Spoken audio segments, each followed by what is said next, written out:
I was planning on doing one of these instant reaction videos because it hasn't been done on this channel in a while, but wow, what the hell just happened? Upset of the year, Botic taking out Carlos Alcaraz, and that might be an understatement. It might be the upset of the decade, upset of all time in tennis. No one expected this outcome at all, and Alcaraz, he is gone. He's upset. Is he mentally broken from that Olympics result? It's crazy. I was planning on doing a video regarding the Sinner situation, a bit of a special video, a bit of a documentary type of video. And that video, perhaps I'll leave for after the US Open, as I don't want that situation to detract or take away from the spotlight of what is, or take the spotlight from the US Open. And a lot has happened so far at the US Open. Of course, tracking Djokovic's results, Nick Kyrgios talking to Jannik Sinner.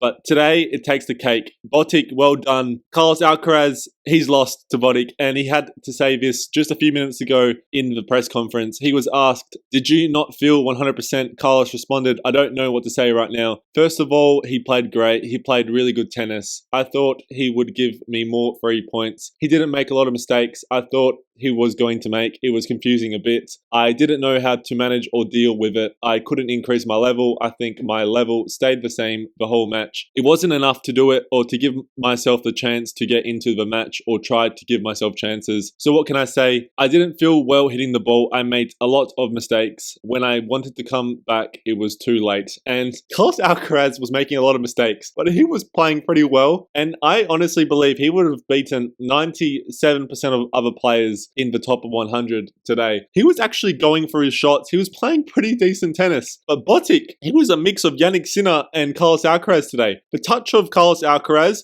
the power of Jannik Sinner, he was hitting through Carlos Alcaraz, through the baseline, getting winners. He almost had a couple crazy winners around the net. Had a crazy touch volley towards the end of the match that Carlos Alcaraz could only just stand and applaud to some extent. And it's a bit of an intriguing result. Carlos Alcaraz, he's had a great 2024, 2 Grand Slams, silver medalist, and a Masters win in Indian Wells. But it's how tennis works. All of a sudden, we'll get to it in a moment, but he's going to be falling down the ranks. Meanwhile, Alcaraz has got a busy schedule for the rest of the year. Davis Cup group stage finals, Laver Cup, Beijing, Shanghai, Saudi Arabia exhibition, which is going on from, I believe, the 15th to 18th of October during the year, during the ATP year. They can't play more than 2 consecutive days in a row, so it'll be a day of a gap in between. If you're not understanding of that exhibition, it'll be I think they're calling it the King Slam or something like that. It'll be Djokovic, Nadal, Alcaraz, Sinner, Rune, and I believe Medvedev, and I'm not sure if I missed anyone there. That's a lot of tournaments. Paris Masters, ATP Finals, and of course, Davis Cup Finals if he qualifies, and that's without a Grand Slam. So we'll see how he goes, if he can finish off this great year on a high note, because it's been a bit of a weird return since he's finished the Olympics.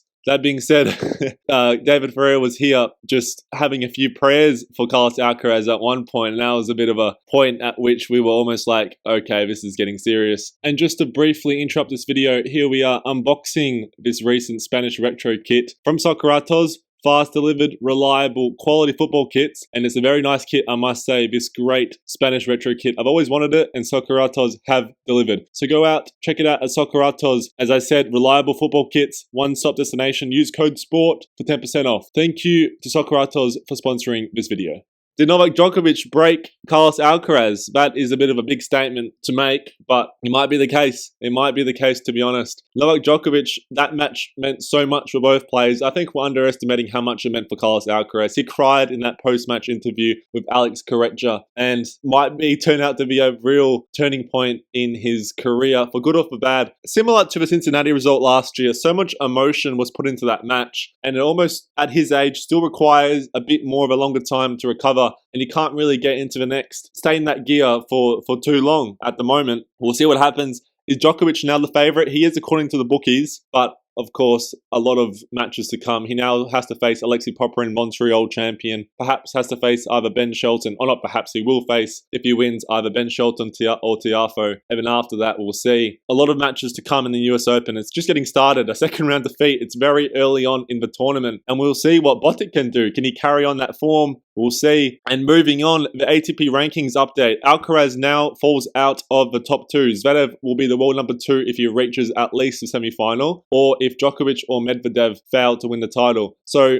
very likely we'll see Carlos Alcaraz out of the top 2, even though that is already the case at the moment. But Zverev seems to be number 2 at the moment. Djokovic or Medvedev likely will win the title unless Zverev can win it himself or Sinner can win it. So a lot of rankings can change at the moment. We'll see what happens, but it's interesting that Carlos Alcaraz, a 2-time slam winner for the season, might be as low as number 4 or number 5. I'm not sure. Probably number 4 if Medvedev or Djokovic can go even deeper or win the title. We'll see what happens, but this, as it says here, r/tennis's 911, they're quite shocked, the tennis community on Reddit, on Twitter, on Instagram, everywhere on the internet, and we'll see what happens. Carlos Alcaraz, some people are saying that he's quite cooked for the rest of the season. And coming back here just to finish off with, this is a topic I'll get into in the future in future videos, and I haven't really talked about it like this apart from some community posts on YouTube, but Yannick Sinner had his take on Nick Kyrgios's statements regarding his situation, and he was asked, well, Nick Kyrgios has had some inflammatory things to say about you on social media. How would you feel if he interviewed you on After Ash after one of your matches? Yannick said, I don't know. I don't want to respond on what he said. Everyone is free to say everything. It's okay. If that is the case, let's see. It's going to be different for sure, laughing. I don't know what to say. Maybe I say something now and then the reaction will be something else. I'm always quite relaxed. I'm someone who forgets things quite fast. Everyone is free to say everything. It is what it is. And this was kind of the story of the day so far. But after that Alcaraz upset, it's just sort of taken the back seat. And that might be a good thing because we don't want to focus on the Sinner situation and have it take away from the tournament. And for good or for bad, something did happen in that situation. We'll get to that in a future video, as I did say at the start of the video. And a lot of US Open action to go. We'll do regular updates like this regarding the tournament, regarding upsets, regarding news. I've been a bit slow recently with these news videos, but if you guys like it, I can continue uploading these. And I've almost been focusing on more of a documentary or more of a analytical approach to the sports and talking about things more in depth and the history of the sport and basketball, tennis and football. Not only tennis, this is a sports community. So let me know. That being said, until next time.